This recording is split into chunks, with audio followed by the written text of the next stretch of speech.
पैसा न दे पाने का रोना रोते हुए कालू से शराब देने की मिन्नत करने लगा, लेकिन कालू ने शराब न देने के लिए जिद पकड़ ली। शंभू ने गिड़गिड़ाते हुए कालू से कहा, अगर शराब न मिली तो मैं मर जाऊंगा, सिर्फ 2 घूंट ही दे दो।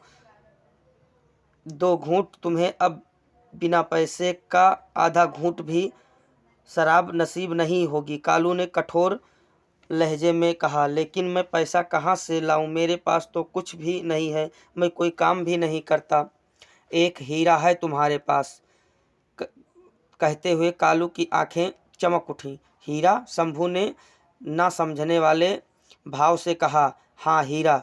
वैसे तेरी निगाह में तो एक माटी का टुकड़ा ही है, और वो है तेरी बीबी बसंती, जिसकी एक रात की कीमत मैं ही तेरे ऊपर चढ़ा 500 रुपये का माफ़ कर दूंगा, और आधा पीने के लिए 1 बोतल दारू भी दूंगा।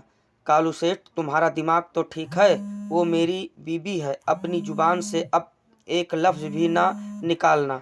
शंभू अपने कांपते शरीर के साथ कह रहा था, तो मैं कहाँ कह रहा हूँ वो तेरी बीबी नहीं है। वैसे तो एक रात की ही तो बात है, मैं उसे अपनी बीबी थोड़े ही बनाऊंगा। और शंभू कान खोल कर सुन ले, मेरा सारा पैसा कल मिल जाना चाहिए, नहीं तो कल तेरा हाथ पांव तुड़वा दूंगा। शंभू जानता था कि वह कल तो क्या, जिंदगी भर भी कालू के पैसे नहीं दे सकता, इसीलिए उसने बसंती को सौंपने के लिए हामी भर दी। बदले में कालू ने उसे 1 बोतल शराब पीने को दे दी। शंभू दिन भर वहीं बैठा पीता रहा, और शाम को कालू को साथ लेकर अपनी झोपड़ी के पास पहुंच गया। गंदी बस्ती के एक कोने में बना था, खुद बाहर रह गया हो गया और कालू को अंदर भेज दिया अपने पैसे असूलने के लिए। उस समय बसंती गर्मी के कारण अपने साड़ी को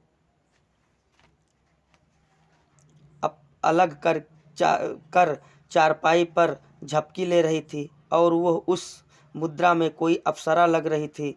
बेखबर लेटी हुई थी। ब्लाउज में कसे उसके दोनों अनार उसके शरीर के साथ सांस के साथ उठ गिर रहे थे, जिसको देखकर कालू के सारे शरीर में करंट दौड़ गया। उसे अपने होशो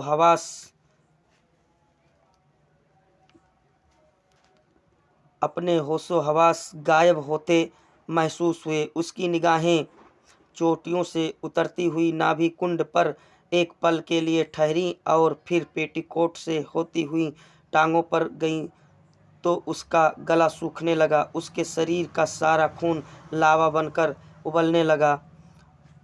उसका शरीर वासना की आग में झुलसने लगा। बसंती का पेटीकोट जांघों तक उठा हुआ था। उसकी केले के तने की तरह चिकनी दोनों टांगें उसके दिल में एक तूफान खड़ी कर रही थीं, और कालू उसे शांत करने के लिए बसंती की चोटी सरीखे उरोजों को पकड़कर भींचने लगा। बसंती ने अचानक अपने ऊपर आई इस बला को जोर से धकेला और चीखी, कमीने कुत्ते, तेरी हिम्मत कैसे हुई मुझे छूने की? कौन है तू?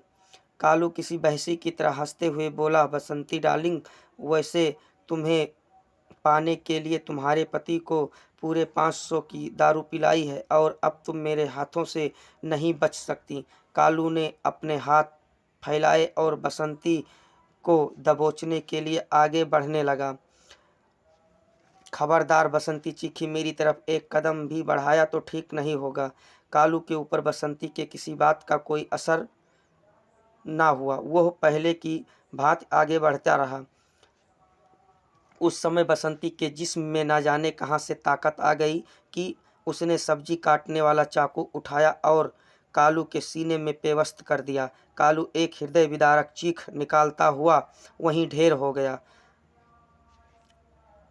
कालू की चीख सुनकर शंभू अंदर पहुंचा तो वहां का नज़ारा देखकर पागल हो गया। ये क्या किया तुमने? बसंती इसे मार दिया। वो इतना ही कह पाया था कि बसंती के हाथ में दबा चाकू एक बार चमका और शंभू के सीने में उतरता चला गया। शंभू का मुंह कुछ कहने के लिए खुला था और खुला ही रह गया। वो जमीन पर तड़पा, फिर शांत हो गया।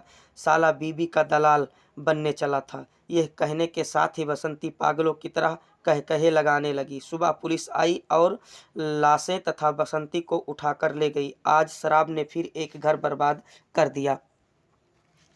नमस्कार। पूरा वीडियो देखने के लिए धन्यवाद और ऐसे ही कहानी सुनने के लिए हमारे चैनल को सब्सक्राइब और लाइक करना न भूलें।